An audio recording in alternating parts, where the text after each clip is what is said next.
بیٹی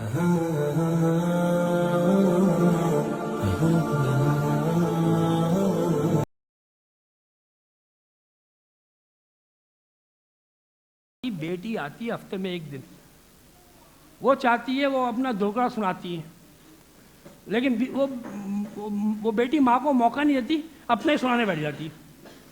لیکن چلو ماں بھی سنا لیتی ہے کہ میرے گھر میں کیا ہو رہا ہے، بہو کیا کر رہی ہے۔ اب اگر 6 دن جو بھی اس کے مسئلے مسائل ہیں اس کے شوہر تو سن نہیں رہا ہے، کچھ نہیں ہو رہا، تو بھائی اگر بہو سننا شروع کر دے تو وہ بیٹی سے بڑھ کر ہوگی کہ نہیں ہوگی؟ اور ایسے گھر میں مثالیں موجود ہیں کہ ساری شیئرنگ جو ہے بہو سے ہو رہی ہے۔ ہاں اور کیا؟ دیکھیے بات یہ ہے کہ اگر میں نے سنایا تھا نا کہ میں نے وہ بیگم نے کہا کہ مجھ پہ فرض نہیں ہے، تو میں نے کہا ٹھیک ہے تم فرض ادا کرو، میں بھی فرض ادا کروں گا، تو پریشانی ہو جائے گی نا گھر میں۔ تو خالی یہ حقوق اور جو ہے نا، یہ جو فرائض ہے یہ رشتے کو قائم رکھنے کے لیے ہیں، یہ اچھی طرح چلانے کے لیے نہیں ہے۔ یہ احسان پہ جانا پڑے گا بھائی، باہر جا کے کچی بستی میں جا کے کھانا کھلا رہے ہیں، ادھر کر رہے ہیں ادھر کر رہے ہیں، اتنی محنتیں کر رہے ہیں، برابر میں بیٹھی ہوئے ایک بوڑھی عورت اس کو کھانا نہیں کھلا رہے ہو، جو کہ رشتے دار بھی ہے سسرالی۔ وہ کہنے لگے کہ کھانا پکانا سیکھو، کھانا پکانا سیکھو۔ مرد کے دل کا راستہ جو ہے معدے سے جاتا ہے۔ اور بھائی صرف معدے سے نہیں جاتا، دل کے نلیاں دیکھ لو، آپ چیک کر لو، وہ اس کی ماں سے بھی جاتا ہے، اس کی بہنوں سے بھی جاتا ہے۔ اس کی ماں کے ساتھ کچھ اچھا کرو گے، اس کی بہن کے ساتھ کرو گے، خوش وہ ہوگا۔ اور اس کو کیوں خوش کرنا ہے؟ خوش کرتی میری جوتی، بھائی اس کو کیوں خوش کریں؟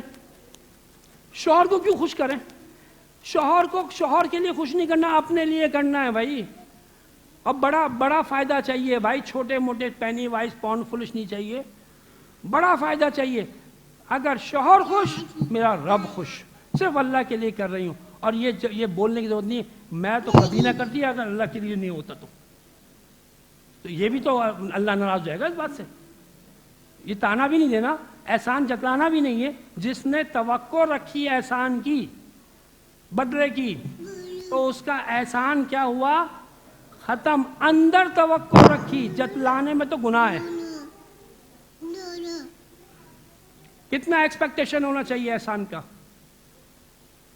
کتنی ایکسپیکٹیشن ہونی چاہیے؟ بول ہی نہیں رہی۔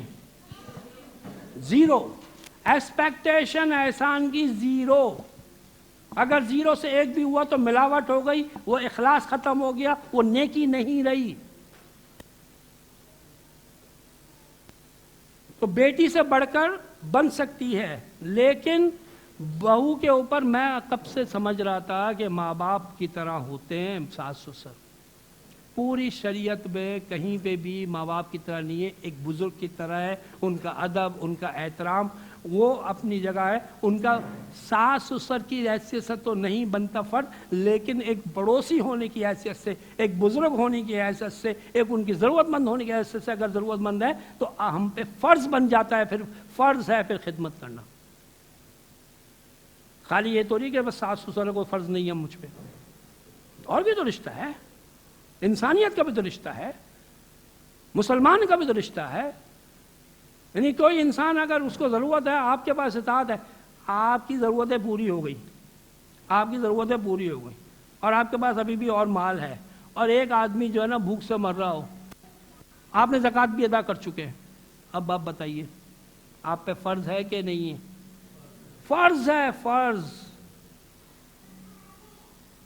تو بھائی یہاں تو برابر میں رشتہ ہے، بزرگ ہے، بہت ساری چیزیں، معاشرت ہے، ایک طور طریقہ ہے۔ اچھا یہ طور طریقہ کیا برا ہے؟ یہ تو اچھا طریقہ ہے بھائی، بزرگوں کی، بڑوں کی خدمت کرنا، ان کو خدمت کرنا، یہ تو اچھا ہے۔ اب یہ اس نیت سے کریں، لیکن ساسوں کو چاہیے وہ یہ نہ سمجھیں کہ اس پہ فرض ہے، وہ یہ سمجھیں کہ دیکھو یہ کتنا کر رہی ہے، حالانکہ اس کو نہیں کرنا چاہیے، تو وہ شکر گزار ہوگی، وہ بھی کرے گی۔ ایک بچی نے مجھے آن کے قصہ سنایا، کہنے لگی میری شادی ہوئی، میں سسرال گئی، اور جب میں دوسرے تیسرے دن جو بھی دن تھا، اب میں گئی کچن میں کچھ کام کروں تو میری جٹانی آ گئی. ابھی قصہ جٹانی کا ہے. میری جٹانی آ گئی اور کہنے لگی نہیں تم کرنے کی ضرورت نہیں، ابھی تمہاری کیا، ابھی تو شادی کتنے دن ہوئے، میں کر لوں گی، تم چھوڑو. مجھے بڑا اچھا لگا کہ کتنا خیال کر رہی ہے میری جٹانی. تو میں نے جو ہے اس کے بدلے میں نے ان کے بچوں کو دیکھنا شروع کر دیا، ان کو کھلا لیا، ان کو سنبھال لیا، ان کو کچھ چاکلیٹ ٹافی دے دی. تو یہ بڑا اچھا ہوتا، مجھے بڑا اچھا لگ رہا تھا. پھر میں نے اپنی ماں کو آن کے بتایا کہ میری جٹانی بڑی اچھی ہے، وہ میرا بڑا خیال کرتی ہے، مجھے کچھ کام نہیں کرنے دیتی اور وہ خود کر لیتی ہے. تو کہنے لگی، پھر میری ماں نے کہا تم بے وقوف ہو، تم بے وقوف ہو، تمہیں نہیں معلوم وہ کیا کر رہی ہے، وہ اپنے نمبر بڑھا رہی ہے. اب یہ ماں کون ہے؟ دوست ہے. شادی سے پہلے تو کچھ اور تھی، اب شادی کے بعد دوستی ہو گئی ہے، پکی دوستی ہو گئی. اب امپورٹنٹ تو پہلے بھی تھی، ماں ہے، بڑی بھی ہے، سمجھدار ہے، سب کچھ ہے. اب یہ ماں کہہ رہی ہے کہ تم بے وقوف ہو، یہ تو یہ کر رہی ہے. تو اب کیا ہوا کہ میرا یہ کہنے لگی سوچ آ گئی. تو مجھے یہ ہوا کہ میں واپس گئی اور اسی طرح میں آگے بڑھی تو انہوں نے کہا چھوڑو، تو میں نے بھی کہا نہیں میں کروں گی. اب اس کا ایٹیٹیوڈ چینج ہو گیا، اس کو وہ ان کا یہ کرنا اب اچھا نہیں لگ رہا، اب محبت فیل نہیں ہو رہی، بلکہ اب تو یہ ہو رہا اچھا یہ چکر چل رہا ہے. تو کہنے لگے کہ وہ میں نے کرا. پھر جب ایسا ہوا تو اب وہ بھی کھچی اور اس کا بھی ایٹیٹیوڈ چینج ہو گیا. یہ کس نے خرابی کری اس گھر کے اندر؟ جو کل تک محبت اور سب چیزیں تھیں، کس نے خرابی کری؟ ماں نے. اور ماں نے کیا اس کے ساتھ کوئی دشمنی نکالی ہے؟ کوئی اپنی محبت میں، ناسمجھی میں کری. اول تو کیا اس کو معلوم تھا کہ یہ نمبر بنانے کے لیے کر رہی ہے؟ ایک آئیڈیا تھا، ایک گمان تھا، ایک اندازہ تھا. اگر اس کو کنفرم بھی پتا ہوتا کہ نمبر بنانے کے لیے کنفرم ہوتا، تب بھی ماں کو کیا کرنا چاہیے تھا؟ آپ بتائیے. اب آپ ماں کو علمی طور پہ، عقلی طور پہ، ساؤنڈ آئیڈیالوجی طور پہ کیا کرنا چاہیے تھا، کیا کہنا چاہیے تھا اپنی بیٹی سے؟ ہاں جی بولیے. کیسے، کیا ڈائلاگ ہونے چاہیے تھے ماں کے؟ ہاں جزاک اللہ، چاکلیٹ آپ بھی لو، آپ بھی لو، ان کو بھی دو. کہو کہ ہاں دیکھو تمہارا کتنا اچھا کر رہی ہے، تم بھی آگے بڑھ کے ان کے ساتھ اچھا کرو. اس کو موٹیویٹ کرنا چاہیے تھا. اگر وہ اس کے اندر نیت میں خرابی بھی ہوتی، آپ کسی کو محبت دیتے جائیں تو اس کے اندر جو نیگیٹیوٹی ختم ہو کے محبت پیدا ہوگی نہیں ہوگی؟ اب کب ہوگی اس کی کوئی گارنٹی کہیں پہ نہیں ہے کہ 3 دن میں محبوب قدموں میں، مطلب یہ گارنٹی نہیں ہے کتنے دن میں ہوگی، لیکن ہوگی نا انشاءاللہ. کیسے، کیا دلیل ہے آپ کے پاس کہ ہوگی؟ دلیل بتائیں. ایسے نہیں ہاں گردن ہلا دیتے، میں گردن ہلوانا تو اچھی طرح جانتا ہوں کس پہ ہلوا دوں، لیکن اس طرح نہیں.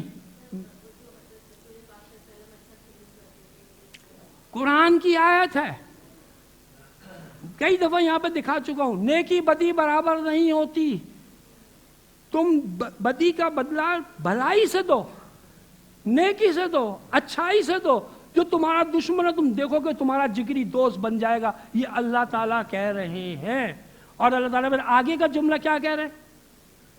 یہ بڑے نصیبوں کی بات ہے، یہ عام لوگوں کی بات نہیں ہے، یہ کریم کی بات ہے. یہ خاص لوگ ہیں جو یہاں بیٹھے ہوئے، میجورٹی نہیں آئی ہوئی یہاں پہ، یہ ہر کوئی کے بس کی بات نہیں ہے، یہ آپ لوگوں کی بات ہے. آپ خاص لوگ ہیں کہ جو یہ کام کر سکتے ہیں، اور یہ بڑے نصیبوں کی بات ہے. اور وہ کیا کرتے ہیں؟ وہ صبر کرتے ہیں. جو صبر کر سکتا ہے تو یہ کام کر سکتا ہے. جو صبر ہی نہیں کر پاتا وہ کہاں سے کرے گا؟ وہ تو ری ایکشن دے گا، وہ تو بڑاس نکال دے گا. اور صبر کہاں کا؟ دل چاہتا ہے ایک لگا کے دوں، میں نے اپنے ہاتھ کو روک لیا صبر کر. اتنی سنائی میں نے کہ ابھی زندگی بھر جو ہے نا آئندہ نہیں بولے گی. صبر ہوا؟ نہیں میں تو صبر زبان سے بھی کچھ نہیں کہا، ہاتھ سے بھی کچھ نہیں کہا، ہاتھ زبان سے بھی کچھ نہیں، لیکن دل میں اس کی ایسی تیسی کر دی ہے. اس کو تو میں نے مار کے قبر میں پہنچا کے اور کیڑے دلوا کے ہی چھوڑا. اب جب میرا دل اتنا خراب ہے تو آپ مجھے بتائیے میرا ایٹیٹیوڈ پازیٹیو کیسے ہو سکتا ہے؟ نہیں ہوگا تو رزلٹ نہیں آئیں گے. تو آیت میں کوئی پرابلم نہیں ہے. آیت تو اللہ کی پکی سچی لکی وہ ہے نا، اس میں تو کوئی شک نہیں ہے. مسئلہ ہم میں ہے نا. ابھی صبر کا وہ لیول نہیں ہے. صبر کا لیول کہاں سے ہے؟ اندر سے. دل خراب ہوتا ہے، اچھا نہیں لگتا. غم زدہ ہونا چاہیے، غصے والا نہیں ہونا چاہیے. غم زدہ ہو جائے، رونا آ جائے، رو لو. باتھ روم میں جا کے 2 گھنٹے رو لو. سارے اتنے قیمتی موتی بہا لو فضول دنیا کے لیے، کوئی بات نہیں، بہا لو. اس کی اجازت ہے. آنسو بہا لو، لیکن دل میں کچھ نہیں کہو. اور اس کا تجربہ یہاں کرایا تھا نہیں کرایا تھا؟ یہاں پہ بٹھا کے کسی بھی شخص کو جس کے اوپر اس کو غصہ آتا ہے، ایک لفظ ہوتا ہے نا، ایک جملہ ہوتا ہے، جب بھی کہتے ہیں بہت غصہ آتا ہے، تو ہم پھر ایکسرسائز کرواتے ہیں کہ ہم یہ جملہ کہیں گے تو آپ کو جب غصہ آئے تو آپ نے یہ کرنا ہے. تو سامنے والا کیا کہتا ہے؟ اور ہمیں آپ پہ توری آئے گا. ایک تو وہ آپ کہہ نہیں رہے ہیں، وہ تو ہم بتائیں گے تو آپ کہہ رہے ہیں، آپ نہیں کہہ رہے. اور دوسرا تو وہ کہتا ہے تو آتا ہے. میں نے کہا اس کو چھوڑ دیں، آپ کو آئے گا. اور آتا ہے. پہلے مسکراہٹ آتی ہے، ٹھیک ہے، پھر اس کے بعد مسکراہٹ ختم ہوتی ہے، سیریس ہو جاتے ہیں، پھر اس کے بعد غصہ آنے لگتا ہے. جس کو رونا نہیں آتا، جس کو پہلے عام طور سے رونا آتا ہے، وہ دھاڑے مار مار کے آخر میں روتا ہے. کیوں رو رہا ہے بھائی؟ نہ میں کہہ رہا ہوں اس کو، نہ میں وہ آدمی ہوں، تو پھر اس کو کیوں آ رہا ہے یہ فیلنگ؟ اس کا جواب دیں اور 2 چاکلیٹیں پائیں. سب کانشس میں یہ پڑا ہوا ہے، اس کے ساتھ ایموشن پڑے ہوئے ہیں. اب وہ پہلے دفعہ میں کیوں نہیں آ رہا؟ وہ فلٹر لگا ہوا ہے کانشس کا کہ یہ کوئی اور ہے، یہ بول بھی نہیں رہا، یہ کوئی اور ہے، یہ بول. لیکن بار بار ریپیٹیشن کی وجہ سے وہ فلٹر پھاڑتا ہے اور وہ جا کے وہاں سے اٹھا کے فیلنگ لے آتا ہے. مسئلہ یہ ہے. نام بھی چینج کر دیتے ہیں لوگ کہ بھائی اس نام سے مجھے کچھ ہوتا ہے، اس کی شکل ہٹا لو، اس کی شکل دیکھتا ہوں تو مجھے کچھ ہو جاتا ہے. ہوتا نہیں ہوتا؟ میچنگ، اس میچنگ کی وجہ سے وہ اٹھ کے آ جاتا ہے باہر. تو جملہ میچنگ، بلکہ میں تو کہتا ہوں وہ ذرا انداز بتاؤ کیسے کہا تھا. میں کوشش کرتا ہوں انداز بھی وہی اپناؤں. جتنی میچنگ ہوگی اتنا اندر سے نکل کے آئے گا. تو اب اس کے اوپر کرنا کیا ہے؟ اب صبر کیسے؟ اب یہ سائنٹیفکلی صبر کیسے ہوگا اس پہ؟ یہی شریعت کہتی ہے. ہم اسے کہتے ہیں کہ اب تم نے کیا کرنا ہے؟ تم نے کہنا ہے اگنور اٹ. اندر سے بولو چھوڑو. کوئی کہہ رہا ہے کہنے دو، چھوڑو. یہ بولتے رہو. بچہ ہے، ضد کرے گا، مچلے گا، نہیں مانے گا، لیکن بولتے رہو. کچھ دیر بولو گے پھر آہستہ آہستہ مان جاتا ہے وہ، ہے نا؟ میں مان جاتا ہوں نا، تم ہے نا؟ مان جاتے ہو نا. شروع میں مشکل ہوتی، بعد میں تو مان جاتے ہو نا، ہے نا؟ مان جاتا ہے بچہ.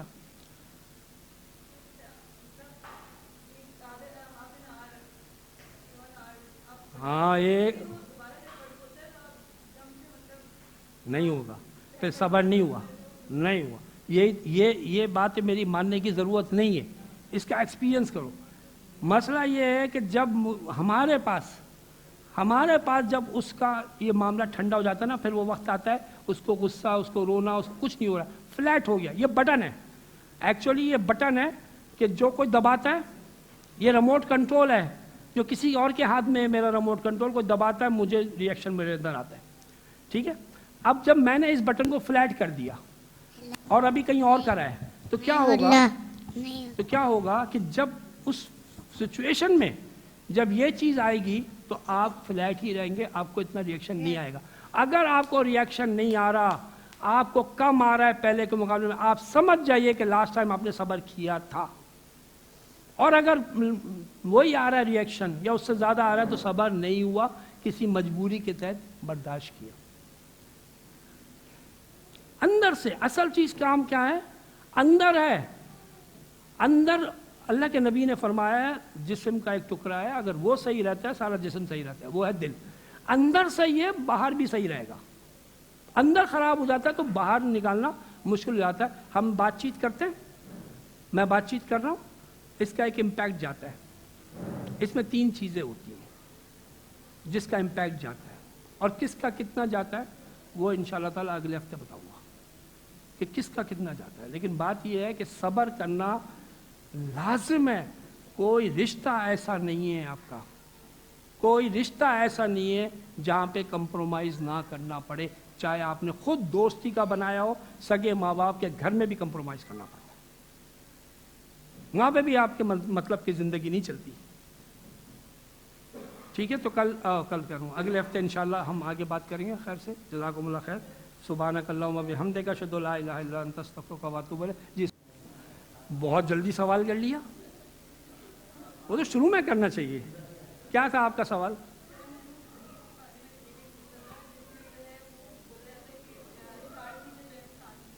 ہاں، جب پیدا ہوتا ہے، جب دو حضرت جبرائیل آتے ہیں اور 4 چیزیں ڈال دیتے ہیں، کیا کیا ہے وہ 4 چیزیں؟ رزق، عمر اور نیک اور بد، ہے نا؟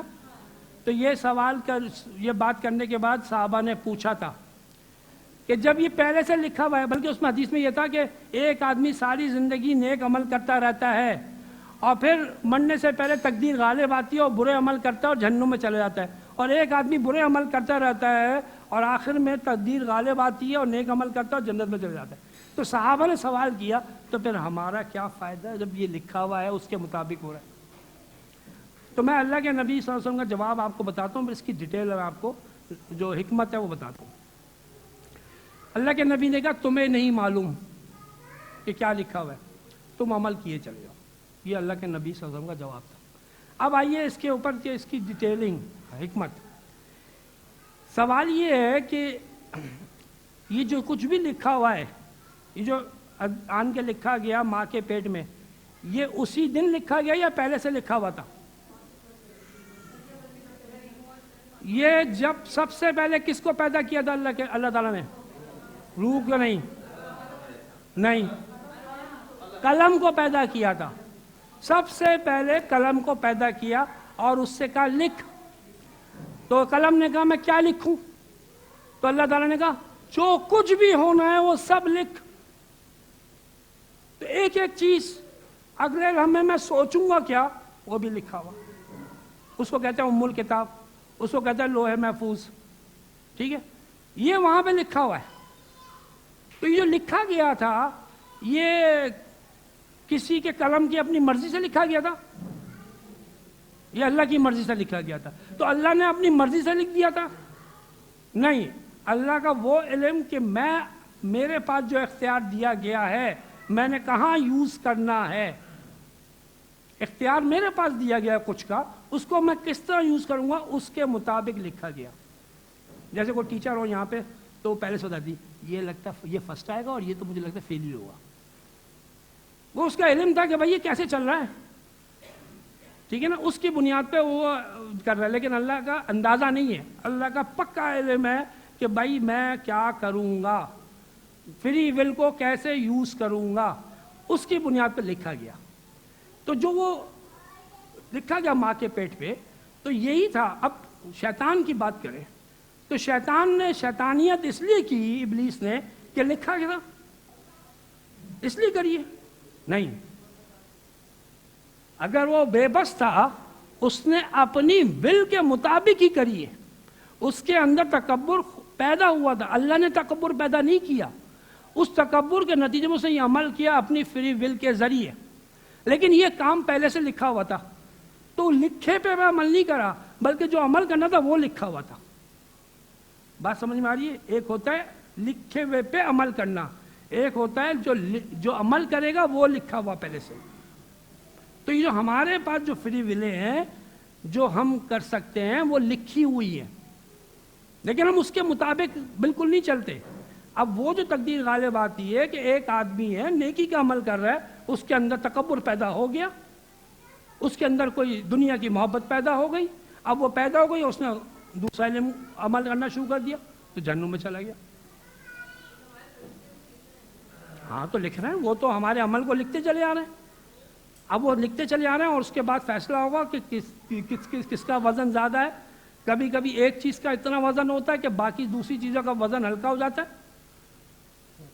ایک نیکی نہیں تھی، کہاں ڈھونڈ کے لاؤ ایک تو نیکی ہوگی، تو کیا ملی ایک نیکی؟ لا الہ الا اللہ، توحید، عقیدہ صحیح تھا، وہ اتنا بھاری ہو گیا کہ وہ جنت میں چلا گیا۔ پھر ایک عورت ہے، بڑی نماز روزہ یہ وہ سب پابندی کرتی ہے، نفلی عبادتیں کرتی ہے، بہت کچھ عبادت کرتی ہے، لیکن پڑوسی کو تنگ کرتی ہے، اللہ کے نبی نے کہا جہنم میں جائے گی۔ ایک عورت نے بلی کو باندھ کے مار دیا، اس کو کھانا نہیں دیا، اللہ کے نبی نے کہا جہنم میں جائے گی۔ ایک اللہ تعالیٰ نقطہ نواز بھی ہے اور نقطہ پکڑ بھی دے گا، کس کے ساتھ کیا کرے گا یہ پتہ نہیں۔ اس لیے ڈرتے رہنا چاہیے اور امید بھی رکھنی چاہیے، رحمت کی امید بھی رکھنی چاہیے، اور اپنے ایک عمل پہ چاہے وہ چھوٹا ہی ہو ڈرتے رہنا چاہیے۔ البتہ یہ ضرور ہے، اللہ تعالیٰ کہتے ہیں اگر تم کبیرہ گناہوں سے بچ جاؤ تو صغیرہ میں تمہارے معاف کر دوں، کیونکہ وہ جب کبیرہ سے بچنے کا مطلب نماز پڑھا ہے۔ اب نماز خود بہت سارے گناہوں کو اڑا دیتی ہے، لیکن سب صغیرہ کو اڑاتی ہے۔ جتنی نیکیاں ہیں جو گناہوں کو اڑاتی ہیں وہ ساری کی ساری صغیرہ کو اڑاتی ہیں، کبیرہ کو ایک بھی نہیں اڑاتی۔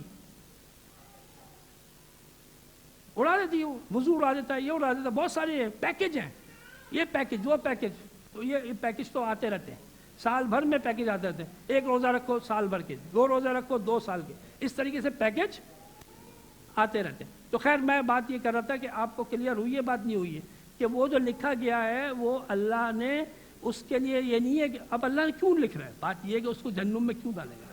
اللہ ظلم کرتا ہے؟ نہیں کرتا، تو اس کا مطلب ہے اس کا اپنا قصور ہوگا نا، تو جو وہ کرنا چاہ رہا ہے اس کے اندر جو پرابلم ہے وہ لکھ دی گئی نا۔ بات کلیئر ہے ہی نہیں ہے، اس میں لاجیکل سمجھ میں آ رہی ہے نہیں آ رہی؟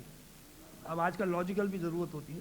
چلے بہت شکریہ، جزاکم اللہ خیر، السلام علیکم ورحمۃ اللہ وبرکاتہ۔